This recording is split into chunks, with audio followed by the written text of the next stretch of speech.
Bonjour à tous, bienvenue sur la chaîne de l'ingénieur Rhodium. Aujourd'hui, on attaque un sujet qui revient souvent et qui est un composant essentiel des moteurs essence, les sondes de richesse, autrement appelées sondes lambda ou encore sondes O2. Je pense que la plupart d'entre vous savent à quoi servent ces fameuses sondes, mais connaissez-vous vraiment leur principe de fonctionnement? Vous serez surpris de voir que c'est un objet plutôt complexe et qu'on utilise ces sondes pour d'autres fonctionnements que la régulation de richesse. Cette vidéo sera donc exclusivement consacrée au fonctionnement des lambda et la prochaine concernera la régulation de richesse sur un moteur essence via les sondes. Commençons, comme d'habitude, par quelques bases avant d'attaquer le fonctionnement des sondes et enfin, pour terminer, nous verrons rapidement l'implantation de ces sondes sur un moteur. Le capteur O2 a donc pour but d'émettre un signal de tension qui va caractériser la valeur temporaire de la teneur en oxygène des gaz de la combustion. En effet, le taux d'oxygène résiduel représente un paramètre adapté à la régulation du rapport air-essence, car il indique précisément si la combustion du mélange est complète ou non. À savoir qu'en mise au point, la richesse est représentée par la lettre grecque lambda. Sachez qu'il existe deux types de sondes lambda. La première, qu'on nomme sonde binaire ou sonde on-off, est une sonde basique qui fournit une information très précise, mais seulement quand la richesse est très proche de richesse 1. Elle est donc capable de voir une différence d'1 millième de richesse, mais seulement autour de richesse 1. Ensuite, nous avons les sondes proportionnelles, aussi appelées sondes à large bande, qui elles permettent de jauger la richesse sur une grande plage, mais avec moins de précision qu'une sonde binaire autour de richesse 1. Ce chapitre n'est pas forcément simple à comprendre et encore moins à vulgariser. Je vais donc essayer de simplifier au mieux afin de perdre le moins de monde possible. Bon, pour vous expliquer tout ça, je vais essayer de vous faire un schéma simple, en gros pour essayer de décortiquer le fonctionnement d'une sonde. Et puis ensuite, on ira voir un peu la répartition de mon schéma sur une vraie sonde. Donc pour ça, pour représenter la sonde, on va d'abord prendre un tube, donc que je vais dessiner comme ça. Donc en gros, c'est un tube vu en coupe. Et dans ce tube, on va y mettre un genre de céramique. Donc en fait, on va boucher le tube, là je vais le représenter comme ça. Tac. Ici, donc du coup, ça c'est de la zircone. Donc en fait, c'est un genre de céramique. Hein. Et cette céramique-là, en plus, elle est enrichie avec un autre matériau rare qui s'appelle de l'yttrium. C'est une terre rare en gros. Hein. Et donc du coup, ça a pour symbole ZR, O2 et puis Y pour l'yttrium. D'ailleurs, sachez que aussi bizarre que ça puisse paraître, hein, la zircone, là, c'est aussi utilisé dans les prothèses dentaires. Parce qu'en fait, ça a la bonne couleur, c'est résistant, etc. C'est de la céramique, quoi, hein, donc voilà. Donc sachez que dans les prothèses dentaires, il y a ce qu'on retrouve dans les sondes lambda, quoi. Bref, ça c'est pour la petite histoire. Et du coup, autour de notre céramique, là, autour de la zircone, on va y placer donc deux électrodes. Donc on va représenter ici en rose. Donc pareil, hein, qui bouche le tuyau. Et on aura du coup, donc un côté, ça sera l'anode. Ici, tac, donc anode. Et l'autre côté, la cathode. Ces deux électrodes, elles ont la particularité donc d'une d'être en platine. Donc il faut que ces deux-là soient en platine. Et en plus, il faut qu'elles soient, pour le fonctionnement de la sonde, un minimum poreuse. Donc en gros, il faut qu'elle laisse passer, vous en doutez, hein, en fait à un moment, il va falloir que ça laisse passer les gaz d'échappement. Donc du coup, je vais représenter ça comme ça.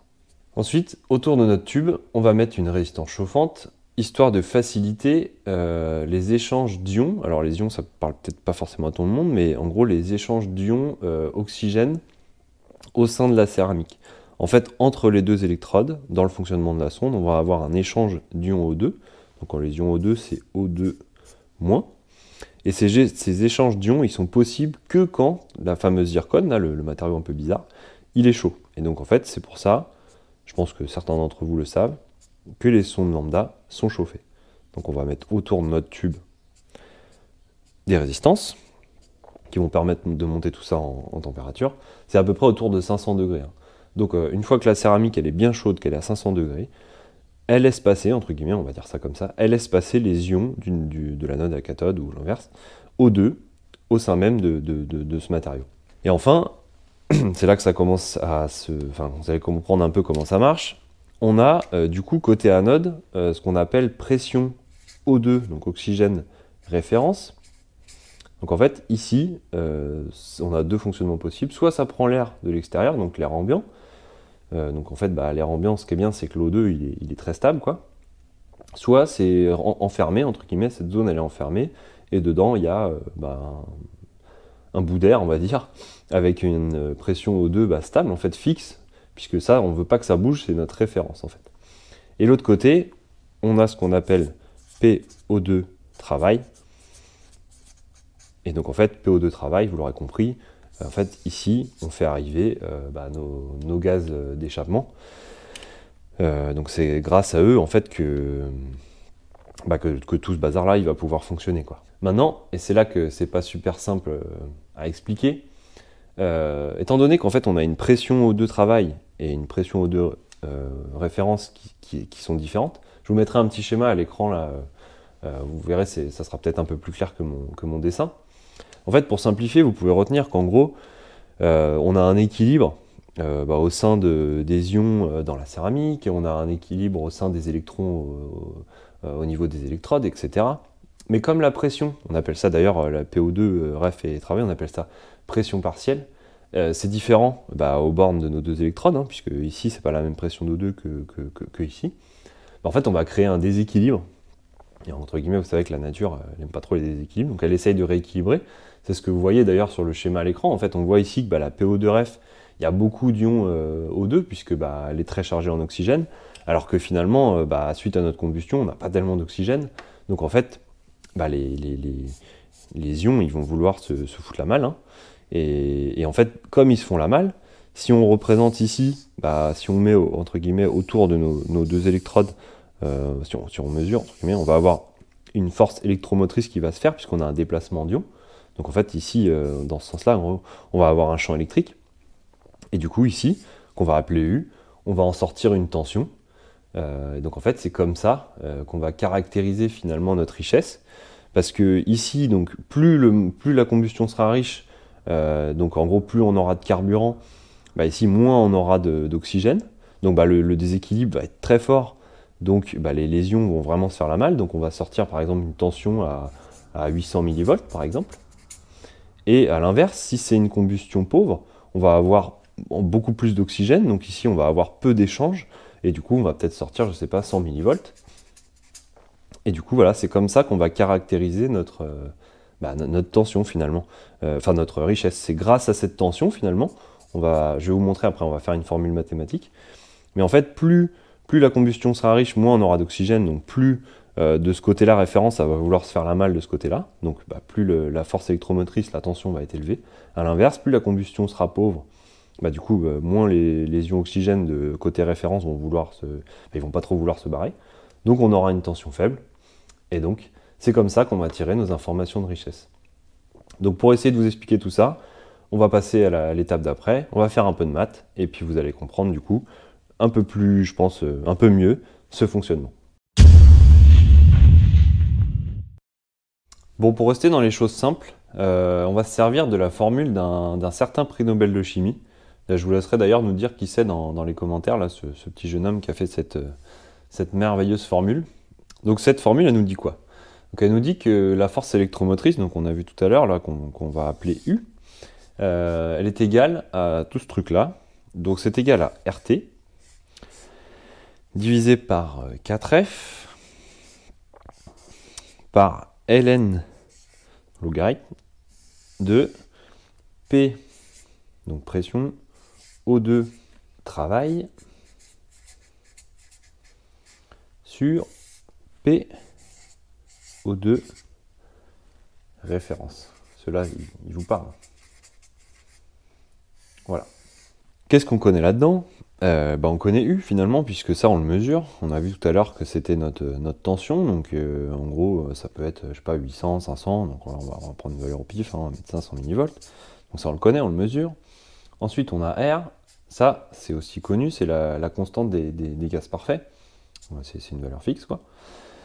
Ensuite on a T, la température, ça tombe bien aussi, on le connaît puisque nous on vient chauffer la sonde, voilà, donc en gros ça on est capable de le récupérer.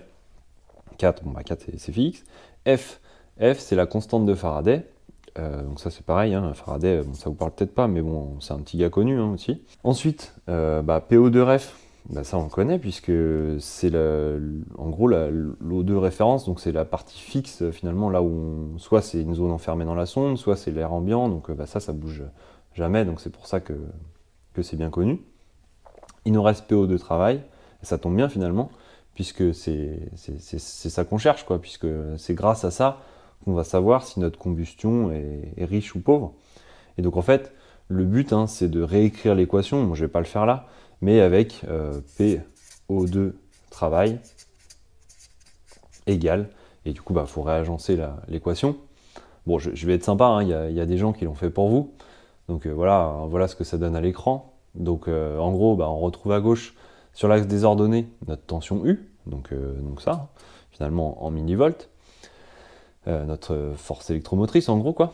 Et en abscisse, du coup, on retrouve la richesse, que beaucoup appellent AFR, pour Air Fuel Ratio. Donc voilà, donc grâce finalement à tout ce petit bazar, là, la zircone, etc., les électrodes en platine et tout, la formule mathématique de notre prix Nobel, on arrive à en tirer ce graphique, et donc finalement, on arrive à convertir la tension en richesse, et voilà, c'est ainsi que les sondes fonctionnent. Bon, maintenant que vous avez compris comment fonctionne une lambda, voyons de quoi elles sont constituées si on les compare à mon fameux dessin. Vous aurez à l'écran deux schémas de sondes. Je vais vous décrire le plus simple, celui qui fait le mieux le parallèle avec mon fameux dessin. Donc pour commencer, vous retrouvez au centre en jaune la fameuse céramique, la zircone, ensuite la résistance chauffante au cœur de la sonde, et puis les deux électrodes, l'anode et la cathode, une qui est donc en contact avec les gaz d'échappement et l'autre avec l'air ambiant. Enfin, on retrouve autour de tout ça une enveloppe métallique qui protège l'ensemble, mais qui permet bien évidemment de laisser passer les gaz d'échappement jusqu'à l'électrode. Maintenant que vous connaissez globalement comment fonctionne une sonde lambda, je vais vous montrer comment sont implantées ces sondes sur nos véhicules essence, et dans la prochaine vidéo, je vous expliquerai comment on exploite au mieux ces sondes, aussi bien pour la performance que pour la dépollution, ainsi que pour faire certains diagnostics. L'architecture la plus courante sur les véhicules récents, c'est d'avoir ce type d'implantation. On retrouve donc une sonde proportionnelle en sortie moteur, qui a donc la capacité de remonter l'info de richesse au calculateur sur une large plage, et ensuite on a une deuxième sonde lambda en aval du catalyseur, qui est elle une sonde binaire, donc extrêmement précise autour de richesse 1. Son rôle principal, c'est les réglages des pollutions, ainsi que les diagnostics, état du catalyseur par exemple, mais je vous expliquerai tout ça dans la prochaine vidéo. Ensuite, sur certains véhicules très récents, on a jusqu'à 3 sondes lambda, car nous avons plusieurs catalyseurs pour la dépollution, et on essaye donc de les exploiter au mieux, et il nous faut pas moins que 3 sondes différentes. Si on remonte un peu le temps, voire même sur des moteurs actuellement encore en production, en Inde par exemple sur la Kwid, moteur de 0,8 litres sur lequel j'ai pu travailler, on a toujours une architecture double sonde, mais on a 2 sondes binaires. Autant vous dire que pour la régulation, c'est très compliqué. Et bien sûr, si on remonte encore, on retrouve des systèmes comportant une seule sonde qui est bien évidemment placée en sortie moteur. Voilà, cette petite vidéo est maintenant terminée. Comme d'habitude, j'espère que ça vous aura plu, que vous aurez appris des choses, que mes explications schématiques étaient compréhensibles. Dans la prochaine vidéo, je vous expliquerai comment on utilise les sondes et vous verrez qu'on fait plein de choses avec. Surtout, n'hésitez pas à liker, à commenter et puis à vous abonner. Allez, salut!